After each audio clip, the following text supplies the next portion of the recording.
My video I did earlier about Tommy, Nigel, reform and everything else has generated rather a large amount of comments, and I thank you for that. As I said, I'm going to do a reback video and get some of your views aired. I think that's very important, particularly in subjects such as this one.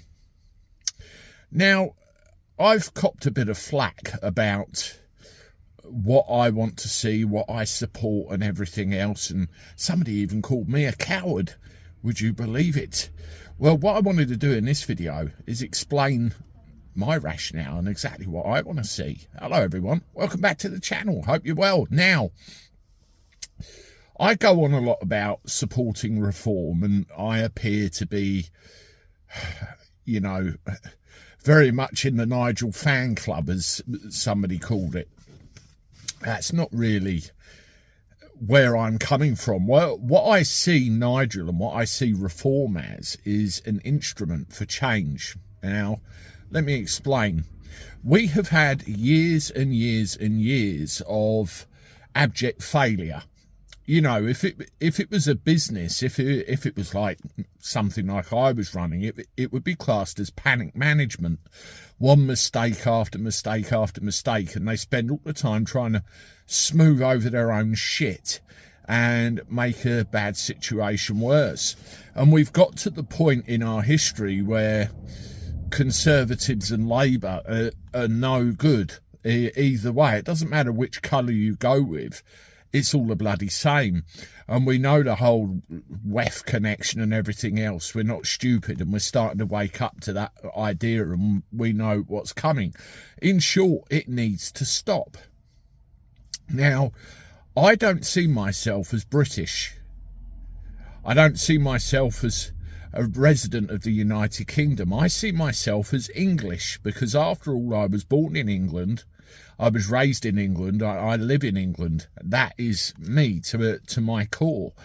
England forms part of the United Kingdom, a political union, which was all put together over a course of time, going back to about the 1700s. And we all seem to have forgotten our national identity. We all seem to have forgotten everything else. And we've ended up in a bloody great mess, really. And we've all allowed ourselves to be divided by politics. Politics is the problem. There's left, there's right, there's centre, there's liberal, all the rest of it. And we've allowed ourselves to be divided by that very ideal, and we end up arguing the toss, we end up splitting hairs, and we get wound up by the mainstream media as well. It really is an absolute shower, as was evident in what I witnessed yesterday, both on the mainstream media and other things. What I want to see a more accountable, smaller, more manageable parliament for the people. I want to see normal people in there, not nepotism, not the third grandson of Lord so-and-so who may have been a member of Parliament in 1858. I want to see normal people in there, in an English Parliament, with English laws, doing the right thing by England.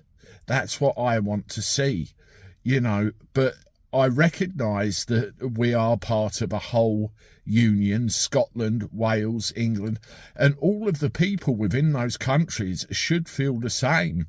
You know, we want a parliament for the good of the people. Now, where reform comes in, everybody is getting behind reform. Everybody's saying, yeah, Nigel, come on, stick it to them and everything else. I'm not silly either. You know, I read the comments and I can see what people are saying. You know, I know where people are going with this. Now, at the moment, Nigel Farage is a possibility, along with reform, of affecting change to what has failed us for all of this time, at least the last 300 years, and it's got worse over recent history. Does it need to be given the chance? Yes, of course it does. You have to play the long game.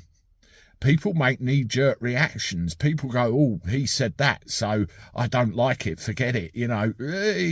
And we get all this pandemonium that goes on. You have to play the long game. Nigel, Reform, and everybody else there has to be given a chance to effect the change we all so desire.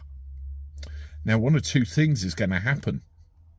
He's either going to fail miserably, in which case we know where we stand, and then alternatives have to be looked at, or he'll succeed and we all get the better country we hope for. So I go with the media. I see what's happening. I look at what's happening, and I react to daily comments, daily things on the news. But be under no illusion. I can see ahead. I can see clearly what I want to happen for my country at least, and I recognise that I might be dead before it happens. I might get to 100 years old and I might be dead, but I don't give up on it. I want that dream for my kids. I want that dream for their future, and I want it to happen, but it's not going to happen all at once. It's little steps along the line until we get there in the end. I hope I understood. I just wanted to put my feelings clearly on camera so you all get where I'm coming from. Anyway, have a look at these videos. Let me know in the comments what you think. I'm going to do some readbacks probably tomorrow before the live in the evening, and I look forward to talking to you soon. Toodaloo.